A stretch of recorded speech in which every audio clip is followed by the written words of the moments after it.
Very special ceremony is taking place today outside the Mobile Convention Center in Mobile, Alabama. City officials are unveiling the Hall of Fame Walk, 6 statues of Hall of Fame athletes who grew up in Mobile. The list includes Baseball Hall of Famers Hank Aaron, Satchel Paige, Ozzie Smith, Willie McCovey, and Billy Williams, and NFL Hall of Fame linebacker Robert Brazile, who played at Jackson State. No debates, no speculation, just the info you need. That's your KBLA Sports Minute. I'm Ray Richardson on KBLA Talk 1580.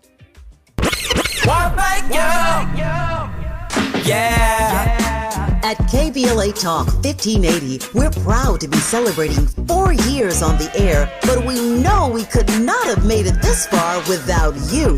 We work hard every single day to curate conversations that will enlighten, encourage, and empower you. So, from all of us at KBLA Talk 1580, a big thank you for your love and support. You don't know how much you mean to me. And by the way, if your smartphone did not update automatically, be sure to download our brand new KBLA 1580 app. We think you'll love all the new features, including new ways to send us photos and video in real time, whenever news breaks, while we're on the air. It's a new dawn, a new day for KBLA Talk 1580, and we're glad you're on this journey with us. You never turned away, you were right there. Thank you, thank you.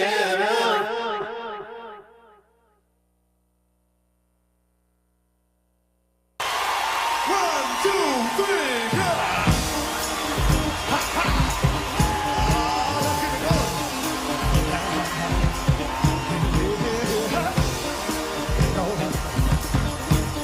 Let's get it going. I'm gonna try to keep it coming. Things ain't always smooth,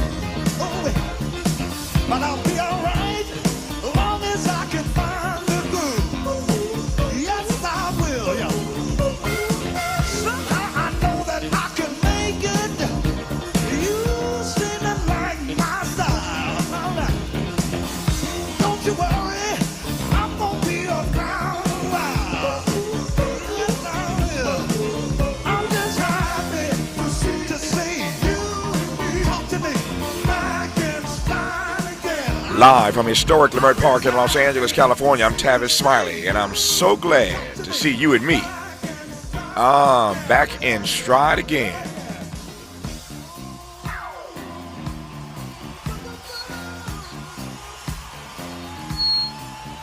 Before we get started with today's show, let me invite you to follow me on Facebook and Instagram at The Real Tavis Smiley, and get updates on X, that's formerly Twitter, at Tavis Smiley. By the way, should you miss any part of today's program or want to catch up on previous shows, you can always visit thetavissmileyshow.com. That's thetavissmileyshow.com, or wherever you get your podcast, and listen to the Tavis Smiley podcast version of this live program at your leisure. Another great show on tap for you today. In our second hour, 2 conversations. Up first, Phyllis Bennis on the latest developments in the Middle East and her new book, Understanding Palestine and Israel. On the B side of our 2, Emmy-nominated actor O.T. Fagbenle talks about his roles on both Presumed Innocent and The Handmaid's Tale. He may be nominated for both roles as the Emmy nominations, that is, are underway. In our third hour, we'll talk politics with University of Maryland public policy professor Nyambi Carter. But in this first hour, we welcome back the legendary and iconic Emmy and Peabody award-winning journalist, Geraldo Rivera. G, how are you today, sir?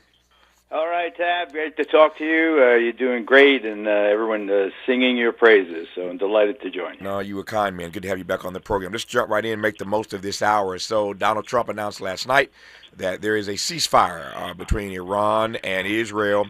One way to read this, and I'm not sure it's the the accurate way to read it, one way to read it is that Trump was right. That he knew exactly what he was doing, and that his dropping those bunker buster bombs on Iran got them where he wanted them. Was he right? Was he wrong? What's your read? Well, I think that the way things end is the judgment of whether somebody was right or wrong, and I think that so far, I've got my fingers crossed. So far, so good. Trump very frustrated this morning. Tavis, he used the F word. Yeah. about ceasefire violations from both sides. What the F are they doing in Iran? What the F are they doing in Israel? Which was rare that he criticized Israel. But so far, a very tenuous ceasefire has taken hold. Maybe it will last. Maybe it won't. In terms of the operation itself, you can't deny it was a technological brilliant success. Our B-2s did a job. I wonder and I worry, and I think this is probably where every interview should start, about the enriched uranium. The whole idea of the strike by the United States and Israel was to put out a commission. Iran's nuclear ability, their pursuit of the bomb. So we bombed their nuke plants. But no word on where the uranium is. Where the hell is the uranium? The uranium you use, the enriched uranium, is what you use to make these bombs. We worry about where they are, even if it's not for a missile. What if a guy takes a dirty uranium and goes to Grand Central Station or Union Station and just leaves a suitcase with this poison in it? It's obviously highly toxic. It's like mustard gas, poison gas, World War I style. It's horrible. So where is it? We had a huge success, but you can't have success if the goal of the mission is unaccomplished or unverified. And so you have a situation is where is enough enriched uranium to make 8 to 10 nuclear bombs? Did in fact Israel destroy it, or as is more likely, Iran moved it, buried it someplace, and is waiting for the dust to settle. Yep. Speaking of waiting for the dust to settle, Trump used the word obliterated a couple of days ago. We obliterated their nuclear capacity. It looks like that's not exactly true, Geraldo. It is absolutely untrue. All sources, Israeli as well as Iranian, suggest that it was severely damaged, no doubt about it. Kudos to our pilots and the plan. The head fake that Trump made, see in 2 weeks, and in fact, less than 2 days later, he struck. But they put their bunker busters on target. But there are also some disturbing videos of some trucks moving around those nuclear plants in the hours before the strike. Were they picking up the uranium and taking it someplace? 1,000 pounds worth of the most toxic material on Earth. Geraldo Rivera calls it a head fake. I call it a lie. Tell me why you call it a head fake. Tell me why you call it a head fake, and I'll tell you why I call it a lie. Well, I think that the way he dropped the 2 weeks really seemed sincere. I mean, if you can use those sincere and Trump in the same sentence.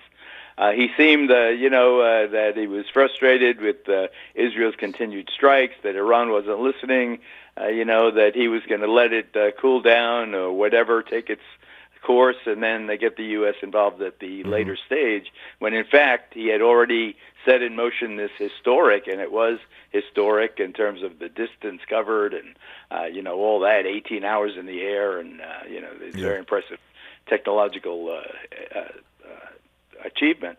But indeed, we'll see where it ends. It didn't knock out the plant. It didn't obliterate the plant, severely damaged the plant. But what now? What now is the big issue. I got, remember the show, what was the Shahs of Sunset Boulevard or Rodeo Drive, whatever it was? Those were Shiite Iranians, Persians. They used to call them Persians, the Persian Empire. They just want to get along. They just want to, have the American dream, or in their case, the Iranian dream, come true. Have a nice life for themselves and their families. And this constant churning since 1979, when the Ayatollahs took over and took that modern, wonderful Persian state and made it a theocracy. It's you want them to be able to breathe. There's 91 million Iranians. 10 times the size of Israel. No, I get it. Geraldo calls it a head fake. I call it a lie. When we come forward, I'll tell you why I call it a lie. And for that matter, AOC today has suggested that Trump's decision to bomb Iranian nuclear facilities was grounds for impeachment. When we come forward, I tell you how Trump just responded moments ago on Truth Social to her calling for his impeachment. Again, stick around for just 2 seconds, and I'll tell you how Trump has responded to that. June is Black Music Month, and we do it every day. We choose a different artist of the day. We play the best of their hits, all 3 hours of our program, weaving in and out of these conversations. So Black History Month, Black Music Month, I should say. It is history. Black Music Month continues, and today our featured artist of the day is the Queen of Soul, Aretha Franklin.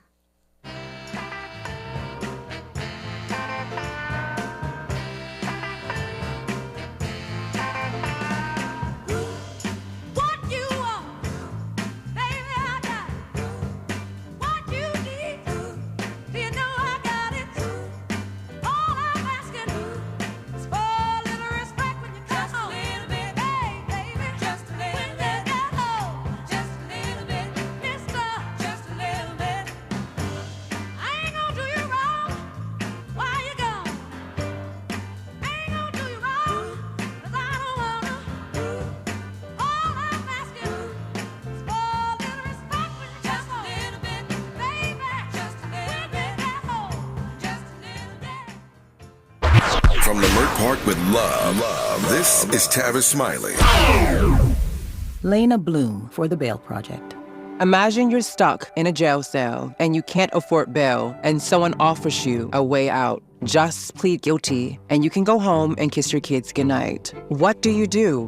What thousands have. You plead guilty whether you are or not. Cash bail makes poverty a crime. That's why the Bail Project helps those who can't afford it while fighting to end cash bail. Because freedom should be free. Brought to you by the Ad Council. Make a move into a home of your own. With City National Bank's Ladder Up Home Loan Grant, you could receive up to $20,000 that you never need to pay back. Use it toward your down payment, save on closing costs, or to buy down your mortgage rate. Find out more at cnb.com/ladderuphome. City National, here for every stage of the journey. Property must be in a qualifying market in California, New York, or New Jersey. Additional terms and conditions apply. Not all applicants will qualify. Terms are subject to change without notice. City National Bank is an equal housing lender. Member FDIC. NMLS number 536994.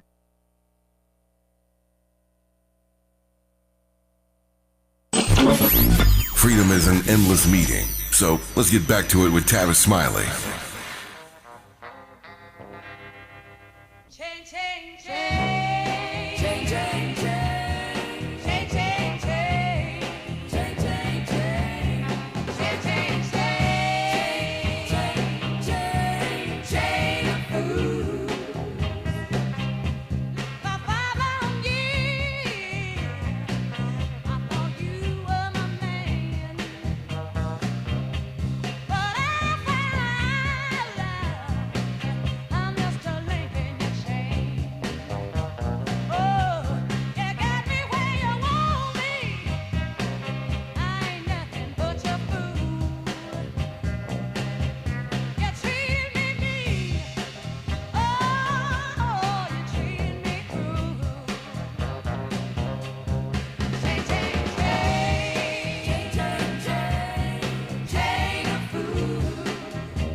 I'm Tavis Smiley. Our guest in his first hour today is Geraldo Rivera, veteran journalist. Pleased to have him on today. A whole lot to cover in this first hour. So, moments ago, Geraldo referred to what Donald Trump said about 2 weeks as a head fake. I called it a lie.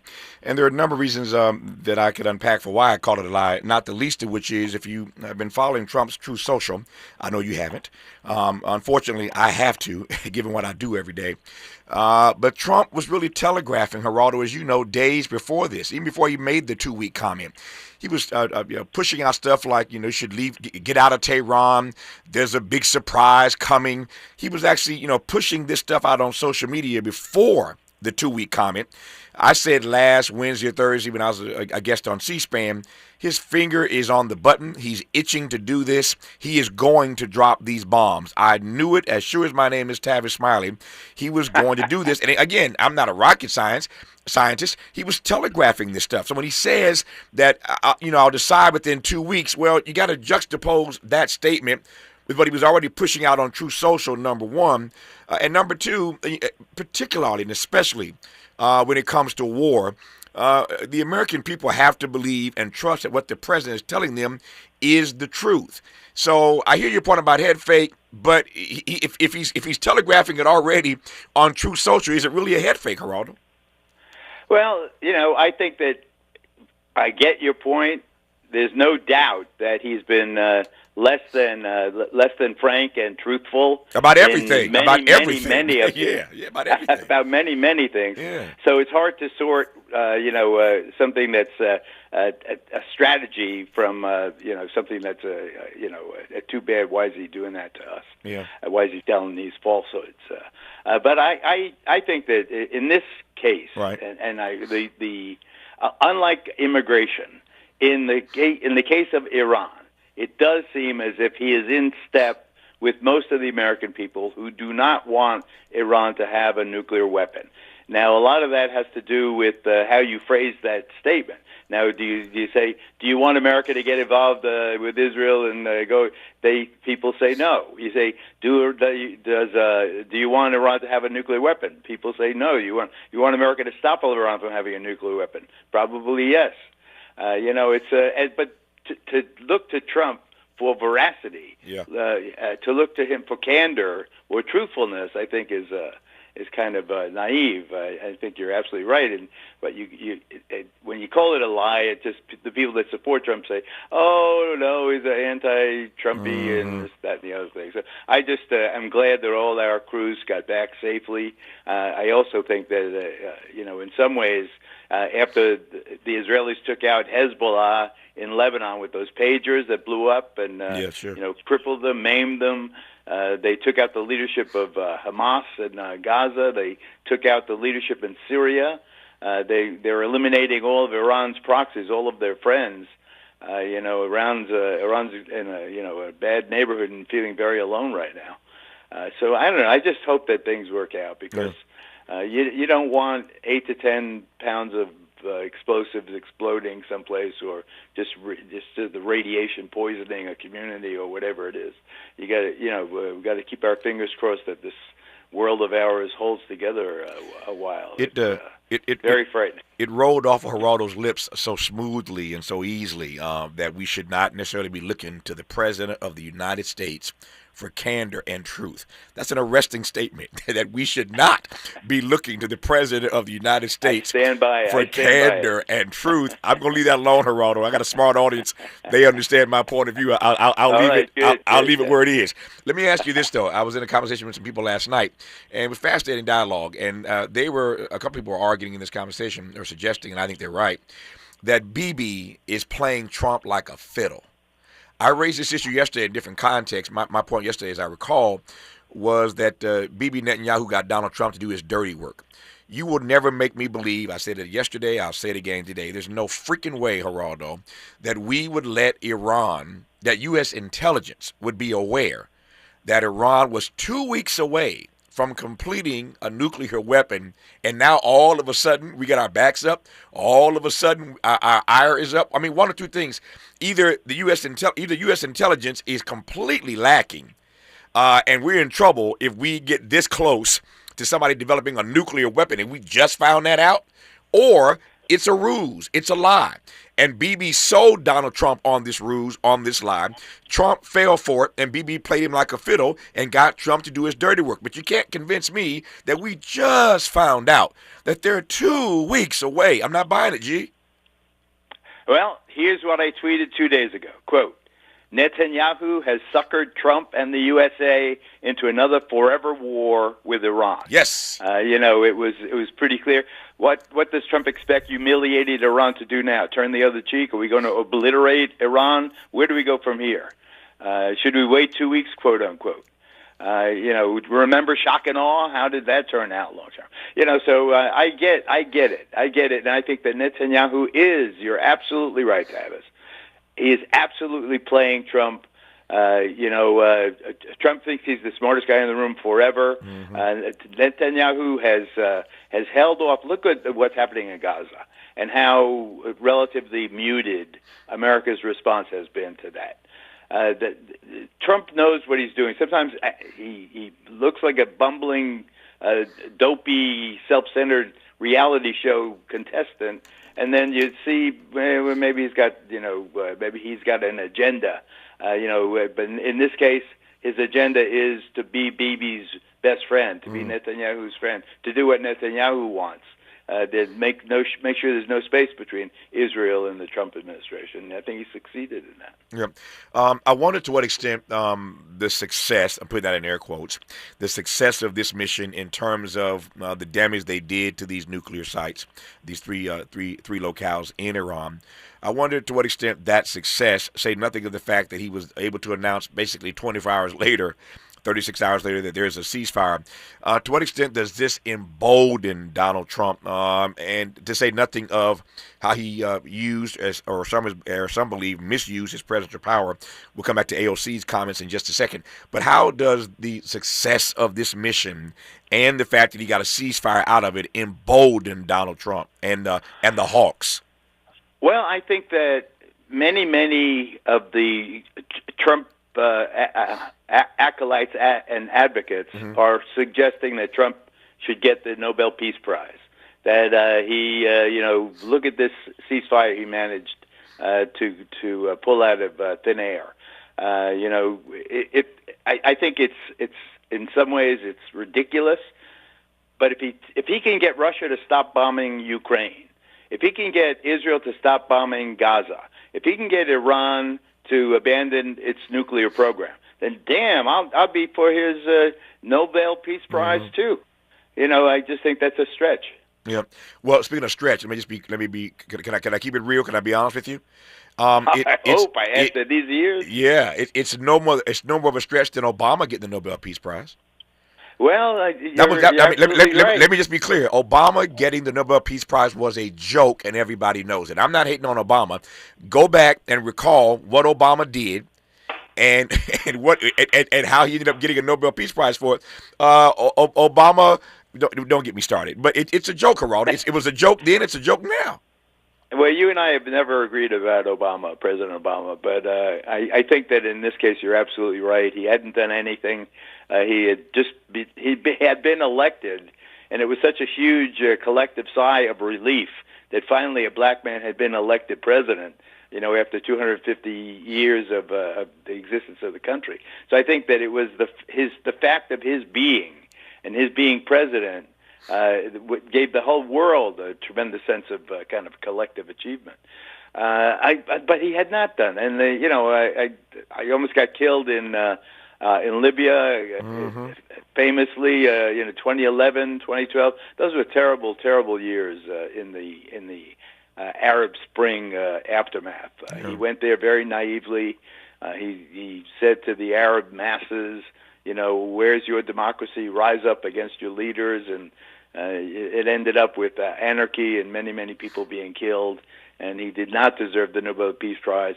Maybe later on in his presidency, where he was, but even in a lot of things about President Obama, I know that you really have an issue with President Obama. I never got that vibe from him. I never felt that he didn't like me or that his policies were that offensive. But I get how, in retrospect, he seems to have been more flash than bang. Yeah. So I get that.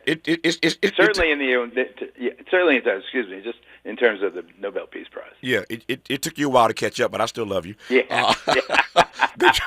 The truth of the matter is, not only did Obama not deserve the Nobel Peace Prize, Obama killed more people in drone warfare than any president prior to him. And as far as we know, Joe Biden and Donald Trump have not surpassed him as yet. And there's a long list of things on Obama's watch that did not qualify him for the Nobel Peace Prize. I remind you that Dr. King won the Nobel Peace Prize. Nelson Mandela won the Nobel Peace Prize. For Obama to have won it, given his track record, is heresy. It stains that award as far as I'm concerned. And this talk now of Trump receiving it, so I'm just letting everybody know now. If they nominate Trump for the Nobel Peace Prize and he gets it, don't call me. I don't want to hear about it. I'm telling you right now that he no more deserves it than Barack Obama does. But if you give it to a president who's using drone warfare, and in Obama's speech, go back and read it for yourself. This ain't Tavis bashing Obama. Read it for yourself. Geraldo's right. Sometimes in retrospect, we see things differently. The speech that Obama gave when he won the award, he knew he was in a box. He tried in that speech to make the case for good war. That's his phrase. He tried to explain while receiving the Nobel Peace Prize that there is something called good war. Go back and read it for yourself and then call me tomorrow and tell me whether or not you think that he actually deserves the Nobel Peace Prize. I'll leave that where it is. But speaking of Trump. Can I say one thing? Sure, of course. I've known you for 3 decades. Plus. One of these days, I'm going to figure out what you really think of President Obama. Yeah. You know, why are you so passionately down on him?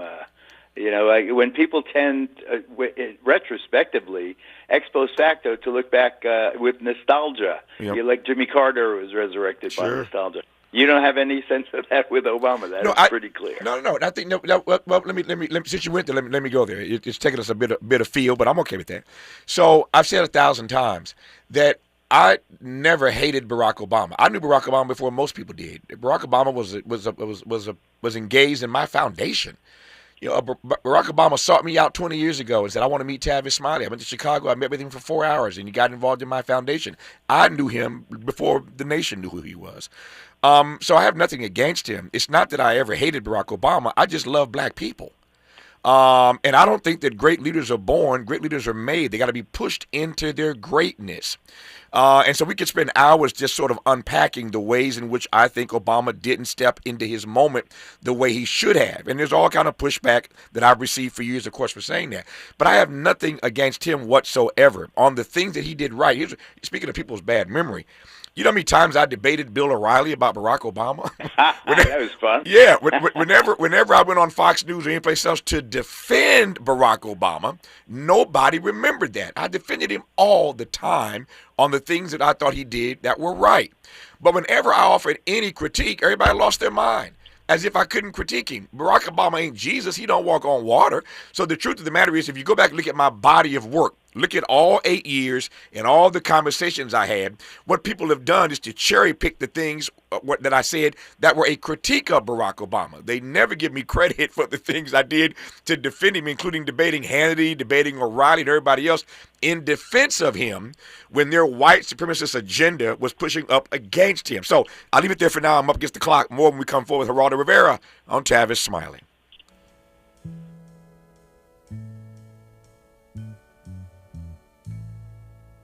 Take me to heart, and I'll always love you,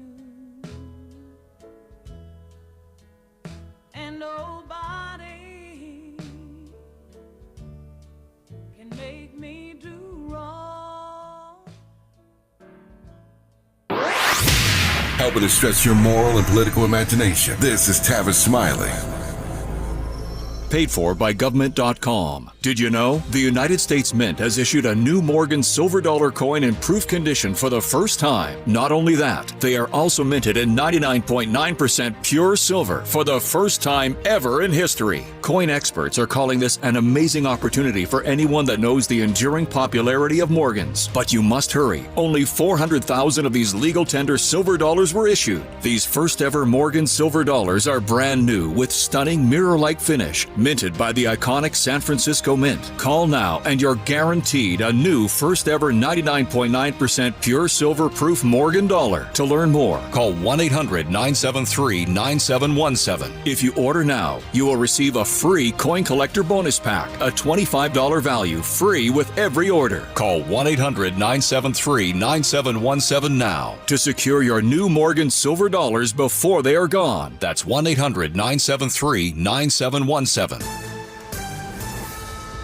I'm Bree Wood with BIN News Now. House Speaker Mike Johnson says there's a big sigh of relief on Capitol Hill after President Trump announced a complete ceasefire between Israel and Iran. They'll heed the calls of the rest of the world, and that we can have peace in the Middle East and peace in Israel. It's a really, really big day. Historic. Johnson praised the move and urged Iran to end its nuclear program. The Supreme Court will hear a religious liberty case involving Damon Landor, a Rastafarian inmate whose dreadlocks were forcibly shaved in a Louisiana prison. Landor is suing for damages, arguing the act violated his faith. The case could set a major precedent for religious rights behind bars.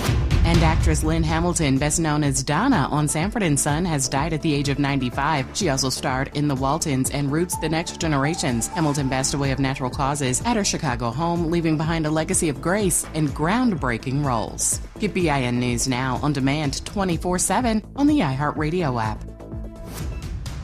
Is this the time? This is the KBLA Sports Minute with Ray Richardson. The Angels scored 4 runs in the 8th inning Monday night to beat Boston 9-5. The Angels are 2-2 without manager Ron Washington. Washington is taking a leave of absence to deal with a health issue. The Dodgers were off Monday. They start a 6-game road trip tonight at Colorado. TV ratings for Game 7 of the NBA Finals was the highest for a finals game in 6 years. Oklahoma City's win over Indiana drew an average of 16.5 million viewers on ABC and ESPN. A very special ceremony is taking place today outside the Mobile Convention Center in Mobile, Alabama. City officials are unveiling the Hall of Fame Walk, 6 statues of Hall of Fame athletes who grew up in Mobile. The list includes Baseball Hall of Famers Hank Aaron, Satchel Paige, Ozzie Smith, Willie McCovey, and Billy Williams, and NFL Hall of Fame linebacker Robert Brazile, who played at Jackson State. No debates, no speculation, just the info you need. That's your KBLA Sports Minute. I'm Ray Richardson on KBLA Talk 1580. We've got a lot to talk about. Hi, I'm Zoe Williams, a.k.a. the Voice of Reason, encouraging you to join me weekdays from 7 to 9 p.m. for the world's most intriguing relationship radio roundtable. Every night, I facilitate and encourage our loyal listeners to participate in the most engaging relationship discussions you'll hear anywhere. So make it a point to rendezvous with me, Zoe Williams, the Voice of Reason, Monday through Friday, 7 to 9 p.m. Pacific Standard Time. Trust me, your relationships will never be the same. The VOR is on fire tonight. Unapologetically progressive. KBLA Talk 1580. We've got your black.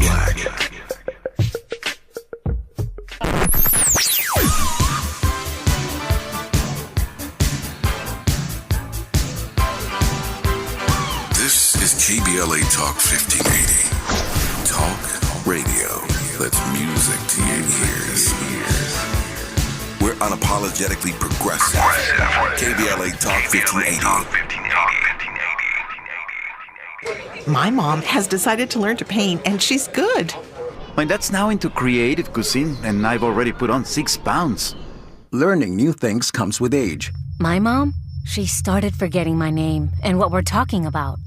Forgetting well-known things doesn't. Memory loss may be a sign of Alzheimer's disease. Early detection gives you and your loved one time to plan for the future. Learn the warning signs of Alzheimer's at 10signs.org. Brought to you by the Alzheimer's Association and the Ad Council. Right now, there are young people across the world facing a tough choice. Continue their dream of education or drop out to help their family put food on the table. You can help change their future in a single moment. See how far your support can go at unbound.org.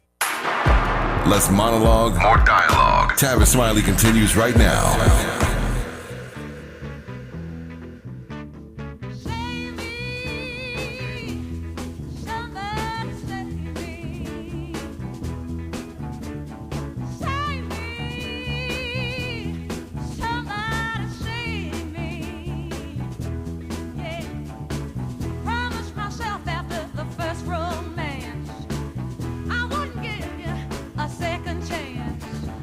It's the best of Aretha Franklin, the Queen of Soul, all 3 hours of our program today. June is Black Music Month, and we continue our celebration of Black Music Month with a featured artist of the day whose music we play all 3 hours of our program, weaving in and out of these great conversations. Two things occurred to me right quick, Geraldo, during that break, and I'll hit them right quick and we'll move forward. One, I think you know this, and I think the audience probably knows this, but just in case anybody's stuck on stupid, let me be clear. If you think that I voted for Mitt Romney and Paul Ryan over Barack Obama and Joe Biden, put down the crack pipe. If you think if you think I voted for John McCain and Sarah Palin over Barack Obama and Joe Biden, put down the crack pipe. My point is, I voted for them just like everybody else did. I believed in Barack Obama. My point of supporting him both times, Geraldo, especially the first time, since you went there, is I hoped that Barack Obama would at least, his election would open the door to progressive possibilities. I knew, because I knew him, he wasn't the kind of progressive I wanted. But I hope that voting for him and his being a historic African-American president would open the door to other progressive possibilities. I'm sad to say all these years later, it did not. But that was my reason for giving him my support. So again, when I offer critique of him, people need to understand that critique has to be seen in context of my having supported him. That's the first thought I had that I wanted to share with the audience. I think everybody probably knows that, but if you don't, you need to be clear about the fact that I voted for him twice, just like you did, number one. But number two, I've thought about you specifically. You have at times in your career, as my dear friend, and all your fans know this, you were Donald Trump's friend. You've known this guy for 30, 40 years. You supported Donald Trump early on, but when it got to the point where he needed to be critiqued and you needed to back away from him, you did that as well. So you're in the same boat as I am. My guy's Obama, your guy's Trump, but we've both done the same things, tried to hold them accountable, have we not? And both of us, yes, indeed, it's true. Both of us now live with the burden of those choices. That's correct. That is correct. You know, I was with Trump for a long time. We did Celebrity Apprentice together. I've known him since the 1970s. We used to go out, went to the fights together. You know, I knew the guy very, very well. We constantly in communication and supported him. Although I didn't vote for him, I supported him in many ways in terms of his policies during his first term. I thought that the Democrats really were making government dysfunctional in their hatred of him. They were abandoning any sense of any possibility of working together with the same goal. And anyway, for many, many years, and I just could not have. I was delighted to be close to the president. He used to call me here at home. He was always available for an interview and so forth. But then January 6th happened, or his refusal to accept the results of the election, and raiding the Capitol. It was so anti-democratic. It was so awful that I, for 10 minutes there, I supported his impeachment, his second impeachment. But to look back on it and how people react to me, I sense that your audience is responding to your recitation of the Obama situation, just as mine responded to me when I said I would no longer that I was, I was supporting Kamala Harris for president. That was like a bomb that blew up among my friends and colleagues. It got a lot of. It didn't do very much, but certainly got a lot of attention. Well, if I know nothing else about you, and I've known you for my entire career, I say all the time when I talk to Geraldo, if you have ever heard me in conversation with him, you've heard this 1,000 times. If you like me or you love me, thank Geraldo. If you loathe me and hate me, blame Geraldo.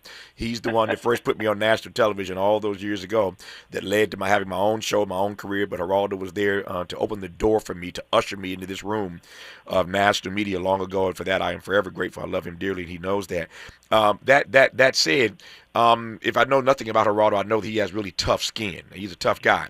So I ask, again, since you went there, how you have processed that. I mean, I will live with this the rest of my life. There are people I meet to this very day that still don't understand my Obama commentary. Now, thankfully, there are many more in retrospect who see it differently now. They understand what I was trying to say then. They just couldn't hear it in the moment. But I live with the fact. that the rest of my life, there'll be people who will never understand. People have written me off because they hated me for my Obama commentary. They'll never be a Tavis fan. I'm okay with that. I can live with that because my role is to try to tell the truth as I see it. I recognize I don't have a monopoly on the truth, but again, out of love for my people, I tried to hold him accountable to the best of my ability, as I've done every other president. That's my job when I sit in this chair, and if you don't like me for that, then I just got to live with that. How have you navigated people turning on you or people saying to you, well, for Geraldo, before you were against him, you were for him? Well, you have to get past the allegations of hypocrisy or opportunism. Endorsing Kamala Harris was like, that was like diving in the water with a lead anvil in your pocket. Yeah. It was a hopeless cause, but I thought it was important for the reason that I said. Now, how did I deal with it? First of all, Erica, my wife, who the friend of yours. Hey, Erica. She was she was delighted with the Kamala Harris endorsement. And her family and some of the softer side of my friends and family, the people they had worked with, however, at Fox News for years, they phone went silent. Mm-hmm. There's no doubt that I would be more successful today had I stayed. Geraldo, your phone is. You touch Geraldo right quick. See if we can get his line straight right quick. You hear that line starting to garble on me. This is getting good, as we say. At the very good part, his phone's starting to garble. We don't want that to happen. So let's see if we can't get that straightened out. But I am always honored to be in conversation with him, and I know that he caught a lot of hell when he came out and endorsed Kamala Harris. That was not easy for a guy who'd been on Fox News for all those years to come out and endorse Kamala Harris. So I know that people were pushing back against him. And again, I know something of that because of the pushback I got for trying again as best I could to hold Obama accountable to the best interest of black people. I did not want to see his agenda in some ways push his term as president at times push an agenda that was antithetical to the best interest of black people. As I said earlier, great presidents aren't born, they're made. They got to be pushed into their greatness. Somebody has to hold them accountable to the best interest of their various constituencies. And I saw that, as I always have, as my role of any president. And Bill Clinton is a personal friend of mine, but Bill Clinton wasn't right all the time. And when Bill Clinton was wrong, I challenged Bill Clinton. And it's always been funny to me how when I challenged Bill Clinton on his welfare reform bill, on the crime bill, nobody black got mad at me. They understood that I was trying to hold Bill Clinton accountable. So on those issues where I thought Barack Obama was wrong or could have done better, I challenged him. People couldn't handle it. But it's no different than what I've done my entire career. I digress on that. Geraldo's back. Geraldo, you there? Why don't you give him a call? Just say what you've been telling your audience. Give the president. Oh, no, Obama. It's fascinating. So here's, I'm glad you raised that. So the fact is, Obama and I have talked. I mean, I haven't talked to him since he left the White House. But he and I have talked, I mean, all during the campaign. Here's the funny part. At some point, I will write the book about this, obviously. But during the campaign, I don't know how we got here, but we'll keep going. During the campaign, Obama called me incessantly, just like Trump was calling you when Obama was running for president. He called me repeatedly, and because I believe, having done a museum exhibition, I believe in holding on to things, because I want the story to be told correctly of my career at some point when it matters to somebody. I've kept all of these. I've kept all my papers. My assistants keep all of my phone messages. I've got stacks of messages from Barack Obama calling me, phone calls, all during the campaign, asking my advice, talking to me about this, that, and the other. So while people were talking about the fact that I was an Obama hater, I'm on the phone talking to Barack Obama. Obama is calling me. I'm calling him. So it was just, so when people actually hear the whole backstory to this, they're going to be fascinated by how the conversation between the two of us never really stopped. What happened was, as we say in the black community, what happened was that the folk around Barack Obama did not appreciate my commentary specifically on the Tom Joyner Morning Show. And again, there was a piece, once they won, jumping ahead here, there was a piece written for the Atlantic magazine. I can't make this stuff up. Written for the Atlantic magazine. I didn't know the piece was coming. David Gregory at the time was still hosting Meet the Press. David Gregory calls me on a Saturday night and says there's a piece in the Atlantic that the Obama team, David Plouffe, David Axelrod, Anita Dunn, have all contributed to. They participated in these interviews.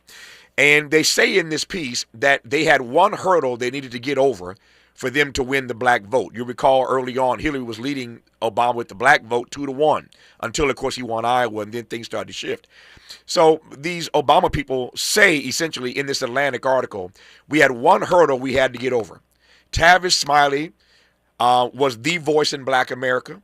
He was heard by millions every day on Tom Joyner, millions more every night on BET, and his commentary was stinging us. And we had to take that Negro out. They say this in the Atlantic magazine article. We had to take Tavis out. And once we got past Tavis, we felt comfortable we could win the black vote. So they came after me. And then once they got in the White House, they tried to take my money. They called my sponsors. I lost millions of dollars because they didn't appreciate my commentary. They tried to destroy me. That's Why a don't fact, you write that Geraldo. book now? Well, Why don't you write it now? Because I'm trying to build a radio station. I ain't got time. At some point, though, you got your hands full. my hands full. At some point, I'll get to it. More with Geraldo Rivera. We'll get back to enough of me and Obama. I got stuff for Geraldo we'll talk about when we come forward on Tavis Smiley. From California to the Carolinas, everybody's listening to Tavis. More when we come forward. We asked seniors how to prevent Medicare scams. My best advice, if you get a phone call, do not talk to the person. These people are well-trained. Don't talk to them. They don't know me. They're just trying to scam me. Don't be fooled. Hang up. Just hang up. Never give out your Medicare number. They're going to get your number to put in a false claim. If I get a call from someone, I don't pick up the phone. And should I pick up the phone and they ask for information, then I hang up. How do you detect Medicare fraud? Just like I check my credit card statements, I check my Medicare statements monthly. Scammers can get a hold of your number, order medical devices through your account, and you're not even going to know about it if you don't look at your statement. Check your statement every month. If you get your statement and you see something that you know you did not have done, you report it. Call your senior Medicare Patrol. To report Medicare fraud, call the Senior Medicare Patrol at 855-613-7080. KBLA Talk 1580. We've got a lot to talk about. KBLA Talk 1580, connecting you with services and solutions. Worried about eviction? You have rights, and Stay Housed LA can help. Stay Housed LA is a partnership between LA County, the City of Los Angeles, and local service providers. From Lancaster to Long Beach, we're here to help you with tenant education workshops, legal clinics, free legal services for eligible tenants, and online resources about tenant protection laws. Don't face eviction alone. Call our hotline at 1-888-694-0040. That's 1-888-694-0040. Or visit stayhousedla.org. Stay Housed LA, keeping Los Angeles residents in their homes. Stay Housed LA, your rights, your home, our community. This is a community call to action from KBLA Talk 1580. KBLA Talk 1580. We've got a lot to talk about. KBLA Talk 1580, connecting you with services and solutions. The Autopsy Initiative provides a second autopsy free of charge for victims' families who have lost their loved ones due to a police-related death. The services offered through the initiative include the completion of a second autopsy, disclosure of preliminary findings, and a final autopsy report. A police-related death is when an individual is harmed by police officers using deadly force, which results in an individual's death. Police-related death includes in-custody deaths, including those that arise during contact with law enforcement officers during arrest, pursuit, booking, transport, or incarceration. The Autopsy Initiative has a team of board-certified pathologists on call. An autopsy request may be completed by anyone with a close relationship with the victim, which may include the victim's spouse, partner, relative, close friend, or lawyer. To request a free second autopsy for a victim of police violence, please visit knowyourrightscamp.com. That's knowyourrightscamp.com. Then click on Autopsy, then click on Request. At KBLA, we believe in justice for victims of police violence. We say their names, and we don't black down. This is a community call to action from KBLA Talk 1580. More honesty than you can handle. More empowerment than you can imagine. You're tuned in to Tavis Smiley. Geraldo Rivera. One final footnote since Geraldo got this conversation started. You can find the Atlantic article for yourself and read what they said after the campaign. or you can go to the Meet the Press archives. David Gregory called me. I was about to say Geraldo to ask me to come on Meet the Press the next day to talk about these comments in the Atlantic article. I appeared on Meet the Press the next day to talk about this. People have forgotten all about that. But again, one day I'll write the book about it, and all that detail is there. But it's a pretty open. I'm an open book about these things. No pun intended. Put in how resilient you were. How resilient. How you stood alone. You stood with your own principles. Yeah. Sometimes admirable. No, sometimes you got to go it alone. I mean, I wasn't the only one. There were others. I mean, let me be clear. I wasn't the only one with an Obama critique. There are many others who had a critique. And again, people are just seeing it differently now. And I get it. Hindsight is 20/20 vision. But there was never any hate about Barack Obama. All I was trying to do was what I've always done: try to hold every president, including Bill Clinton, who I liked, and others, accountable. Enough about that. Two more things for you, Geraldo. Actually, a few more things. I got a bunch of questions for you from the audience. What does Geraldo say, Tavis, to his pro-Netanyahu friends who push back when he tweets the kinds of things he's been tweeting of late? How is his relationship with his Jewish and non-Jewish war hawk friends these days? Well, that's an excellent question. I get a lot of criticism, not least for my own family about it. Yeah. It's very, it's a tough thing. For instance, you've seen what happened with the college kids, starting with the Harvard and Columbia. Sure. And those protests. I think the protests got out of hand, and there was a lot of anti-Semitism, which I obviously condemn. But there's also, it's like walking on eggshells. It's like it's very, very difficult when you criticize Israel, when you criticize to make the difference with Jewish activists between Israel and Netanyahu. It's a very difficult thing for some people to understand that Netanyahu is a prime minister. He's a head of the Israeli government. He's not Israel. He's one politician who is the prime minister. I've known him forever. I've known him since the October 1973 war. We've smoked cigars together privately in hotel suites and stuff like that. I know the guy. I admire him in some ways, the same way I admire the verve of Trump. The animation, the energy. But Netanyahu has been very, very manipulative when it comes to how he has suckered America into this war with Iran. We've known about Iran's nuclear capability. They are involved in various negotiations during the Obama term, the JCPOA joint agreement that Iran could have civilian nukes, all that.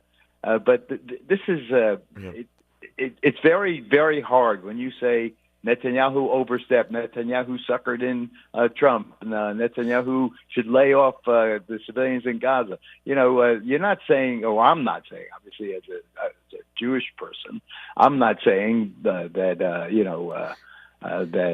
Israel doesn't have a right to defend itself, for goodness sake. But it's very, very important that we don't lose our sense of humanity. No, I get it. And Netanyahu is a tough ass, and maybe history will absolve him of everything, every excess. And maybe it won't. I'm not so sure. One other quick comment: Trump being suckered. They've got suckered in quotes. Tavis, Trump being suckered feels like a generous interpretation of the decision to bomb Iran. It's as unjustified as U.S. support of Israel's genocide of Palestinians. It feels like Israel has some kind of button it's able to push on the U.S. Our remaining moments with Geraldo Rivera when we come forward on Tavis Smiley. This is getting good. Yeah, man. Tavis Smiley continues when we come forward. If you're like me, 60 and retired, making ends meet, especially here at the supermarket and drugstore, is tough. I'm so blessed to have found BenefitsCheckup.org. It's a free and confidential website from the National Council on Aging that connected me to $1,200 a year in programs that help pay for food, medicine, utilities, and more. Maybe it can help you. BenefitsCheckup.org. You know where you want to go in life, and City National Bank can help. City National knows the dedication it takes to build your vision for the future into a reality, and our team is here for you. We have a wide range of options to help, from personal savings accounts to interest-bearing money market savings accounts and more, all designed to help you get where you want to go. City National, here for every stage of the journey. Learn more at cnb.com. City National Bank is a subsidiary of Royal Bank of Canada. Member FDIC.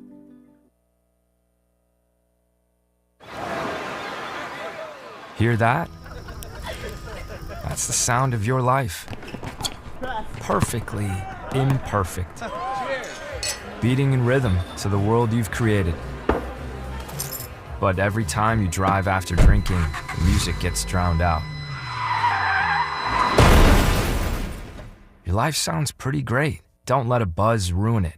Buzz driving is drunk driving. Don't drive buzzed. A message from NHTSA and the Ad Council. Ready to order? Yes. We're earning unlimited 3% cash back on dining and entertainment with a Capital One Saver card, so let's just get one of everything. Everything? Fire everything! The Capital One Saver card is at table 27 and they're earning unlimited 3% cash back. Yes, Chef! This is so nice. Had a feeling you'd want 3% cash back on dessert. Ooh, tiramisu! Earn unlimited 3% cash back on dining and entertainment with the Capital One Saver card. Capital One, what's in your wallet? Terms apply. See CapitalOne.com for details.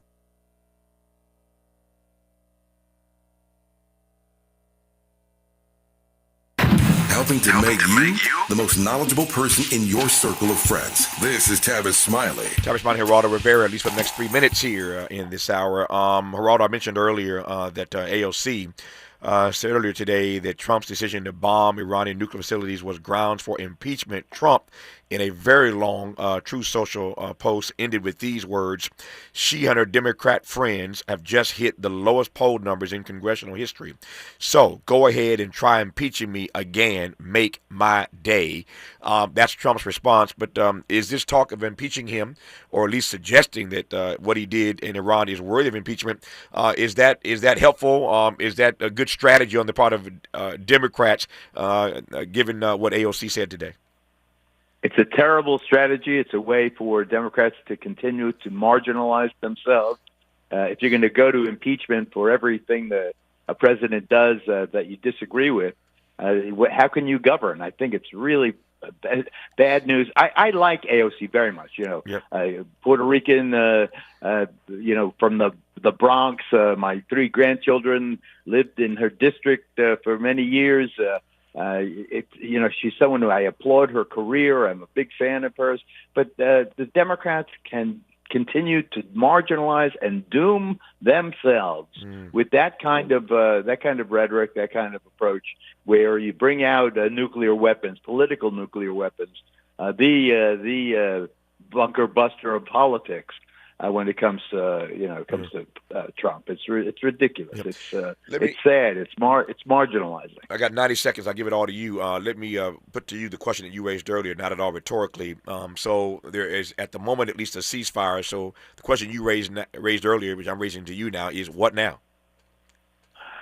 Well, I think that everyone on Earth should be rooting for some reasonable, reliable authority to get their hands on that nuclear material before it ends up in a dirty bomb, before it ends up in a tragedy, before it starts World War III, before some non-state actor gets his hand on it. It's a crucial issue. We've got to keep the pressure on the president, on Iran, on the International Atomic Energy Commission, the United Nations. Everybody's got to be on the same team. We got to find these nukes. Yep. Or this nuclear material, and we got to neutralize it. Geraldo Rivera, Emmy and Peabody award-winning journalist, attorney, best-selling author, all-around good guy, who, again, I'm always grateful to for having put me out there many, many years ago. We go back and forth here, and we love each other deeply and dearly, and I'm always honored to be in conversation with you, my friend. Have a great rest of your day. Give my best to Erica. I love you too, Tav. Okay, right. We'll do, bro. Stay strong. Thank you. More of Tavis Smiley when we come forward.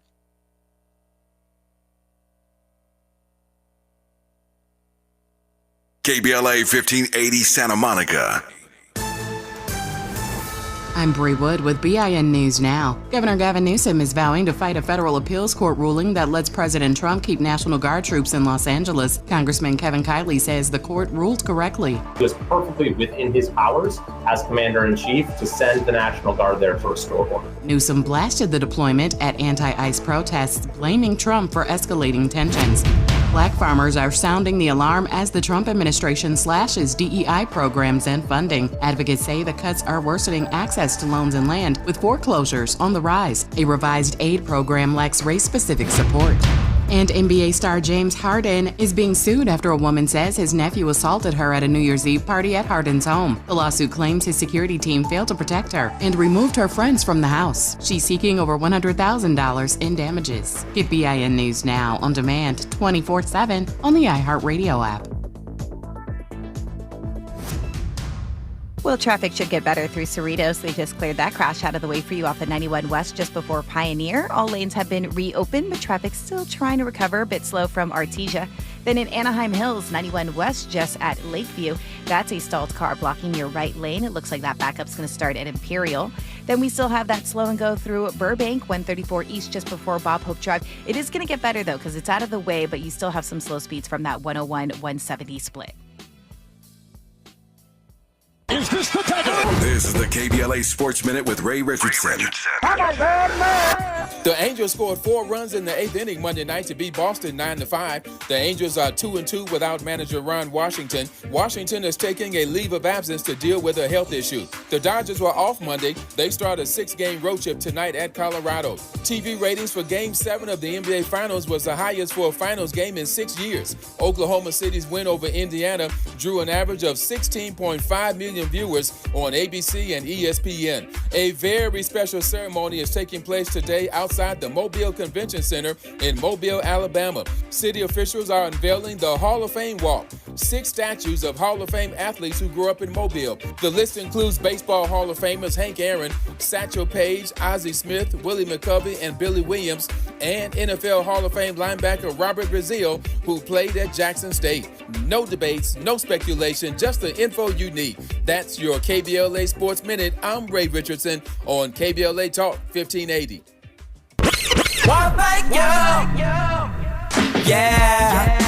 At KBLA Talk 1580, we're proud to be celebrating 4 years on the air, but we know we could not have made it this far without you.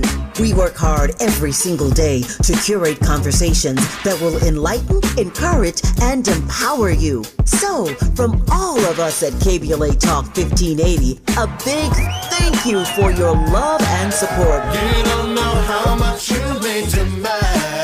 And by the way, if your smartphone did not update automatically, be sure to download our brand new KBLA 1580 app. We think you'll love all the new features, including new ways to send us photos and video in real time, whenever news breaks, while we're on the air. It's a new dawn, a new day for KBLA Talk 1580, and we're glad you're on this journey with us. You never turned away, you were right there. And I thank you, thank you.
It's Aretha Franklin, all 3 hours of our program today. June is Black Music Month, and we continue our celebration of June with a different artist every day whose music we play all 3 hours of our program. And today, it is the Queen of Soul, Aretha Franklin. In this hour, two conversations as promised. On the B side of this hour, Emmy-nominated actor O.T. Fagbinley talks about his roles on both Presumed Innocent and The Handmaid's Tale.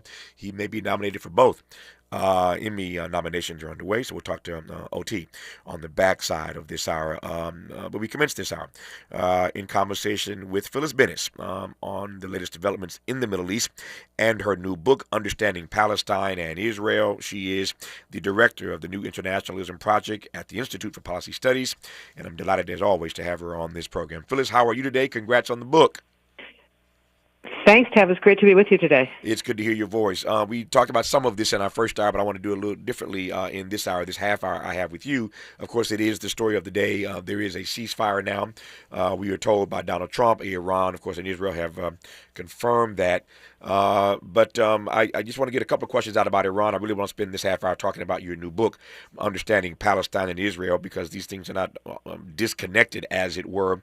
But just broadly speaking, yeah, not at all. But broadly speaking, your thoughts on what we have witnessed over the last 30, 48, 72 hours. I asked Geraldo Rivera in our first hour whether or not Donald Trump is crazy like a fox, in that he got a ceasefire out of this. And so for those who think that he was a bit hawkish, he's gloating today that he achieved something pretty major, a ceasefire, Phyllis. Well, he is gloating. There's no question about that. And there's no question that he did launch attacks on Iran that were in complete violation of both domestic law, the Constitution, the UN Charter, and international law. That's what we know. Now, right now, he says there's a ceasefire, and it is holding hour by hour. But if this ceasefire isn't accompanied by some means of getting to serious discussions about ending the regional war that has been underway, because this stuff that's been going on in in Iran is not simply something that just started 2 weeks ago. This is part of what has been happening for the last 21 months, involving the Israeli genocide in Gaza, involving the Israeli assaults on Syria and Lebanon. This is all very connected, and we'll see if this ceasefire, which was declared first by Trump, it wasn't even clear which sides had agreed at what point. It was a very odd ceasefire. We don't know if it's going to last. I hope it does. And the problem is I don't think we know yet whether it's a viable ceasefire. And if it's not, then we're in a serious problem of this coming back with even greater levels of violence and more civilians being killed. Since you went so there, there's a real danger here. Yeah, since you went there, to your mind, what does in fact happen if the ceasefire does not hold? Well, I'm afraid what we're going to see, right now, if you look at the three countries that are involved, the U.S., Israel, and Iran, you have Iran trying to negotiate a ceasefire or accept a ceasefire as presented against the strongest regional power and the strongest global power in the world, both of which have nuclear weapons, and Iran does not. Mm-hmm. We keep hearing all this stuff about the danger of Iran's nuclear material, which maybe someday, if they change their political system and if they did this or that, they could maybe create a nuclear bomb. That's possible, theoretically. But what we're not talking about is Israel's existing nuclear arsenal of somewhere between 90 and 400 nuclear bombs in the region, which have been destabilizing the region for years, helping to create a nuclear arms race, all of these things. So if we're only going to talk about the Iranian side, we're not serious about dealing with disarming nuclear arsenals and having real non-proliferation. Yeah. Let me ask two questions. These questions could come across as naive, but I think Phyllis will understand why I'm asking these questions. I want to give her some room to respond to these. So the two questions are simply these. Why do the U.S. and Israel think that they can have nuclear weapons, but other folk cannot? And number two, why do the U.S. and Israel get to decide? Those are not naive questions at all. Those are really important questions, and I'm really glad, Tavis, that you asked them. Two of the three countries that we're talking about are signatories to the Non-Proliferation Treaty, a treaty that has been signed onto by really the vast majority of countries in the world. The U.S. is a signatory, and Iran is a signatory. Israel is not. Israel never signed the treaty, so its nuclear arsenal is kept outside of any kind of international inspection. The Israelis refuse to confirm or deny it exists. The whole world knows it exists because we've seen the photograph. It was an Israeli nuclear engineer who escaped with the photograph back in the 1980s and made them public, first in the British press and then all around the world. So the question of why do they think they get to have them, the answer is, for the U.S., unfortunately, the U.S. is one of 5 countries that happen to be the same as the 5 countries that are the permanent members of the UN Security Council. The U.S., Britain, France, China, and Russia are the official, meaning legal, nuclear weapons states. Mm-hmm. When the treaty was being negotiated and stuff, those were the 5 countries that had nuclear weapons, so it was kind of understood that if you wanted them to sign on to not allowing further proliferation, you were going to have to let them keep what they had. Mm-hmm. But in Article 6 of the treaty, it says very explicitly that those states that have those nuclear weapons, those 5, they are obligated to work towards full and complete nuclear disarmament. The U.S. laughs at that. Yeah. I should say so do the other 4. I mean, it's not like any of the others are giving theirs up either. But Israel is in a very different position. The non-nuclear weapon states that signed on, there's about 170 of them, I think it is, maybe more.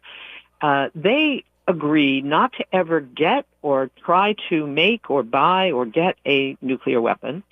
But what they get in return, because you can't just ask them to do that and get nothing, what they get in return is a guarantee of having access to nuclear power, nuclear technology, all those things. Phyllis, hold that thought 1 second. I want to pick up on that note when we come forward, just watching the clock here. You're listening to Phyllis Bennett on Tavis Smiley.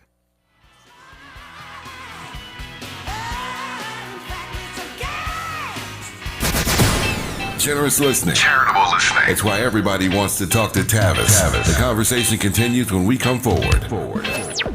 Make a move into a home of your own. With City National Bank's Ladder Up Home Loan Grant, you could receive up to $20,000 that you never need to pay back. Use it toward your down payment, save on closing costs, or to buy down your mortgage rate. Find out more at cnb.com/ladderuphome. City National, here for every stage of the journey. Property must be in a qualifying market in California, New York, or New Jersey. Additional terms and conditions apply. Not all applicants will qualify. Terms are subject to change without notice. City National Bank is an equal housing lender. Member FDIC. NMLS number 536994.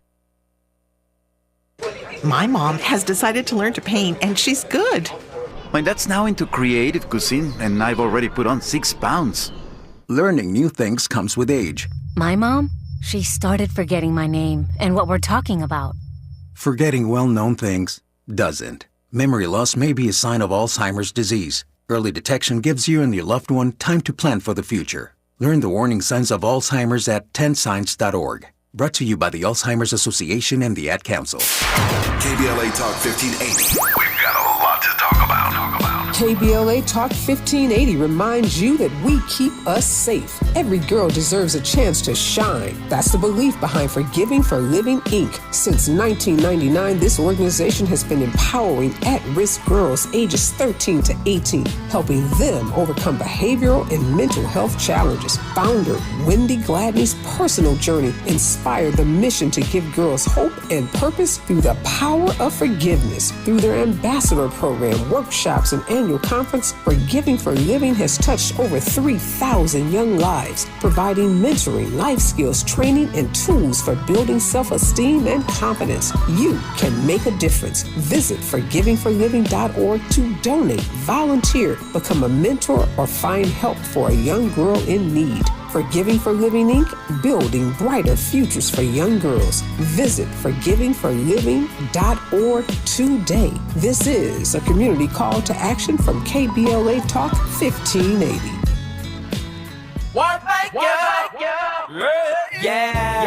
The California Crusader newspaper would like to thank all of our subscribers for their support throughout the years, proudly serving the South Los Angeles and South Bay areas for more than 40 years. The California Crusader is a multicultural, black-owned, adjudicated newspaper that focuses on providing newsworthy information to the people in our community.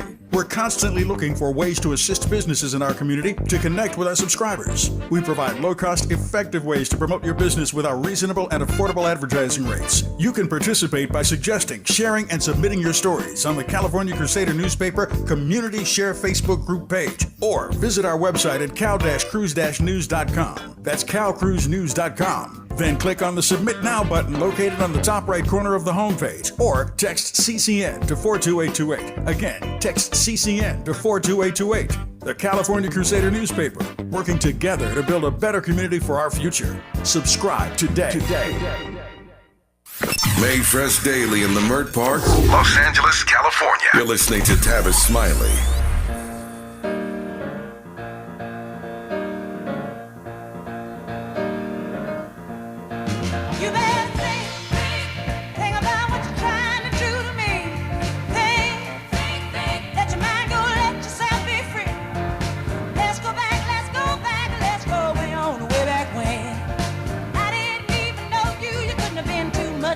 Change.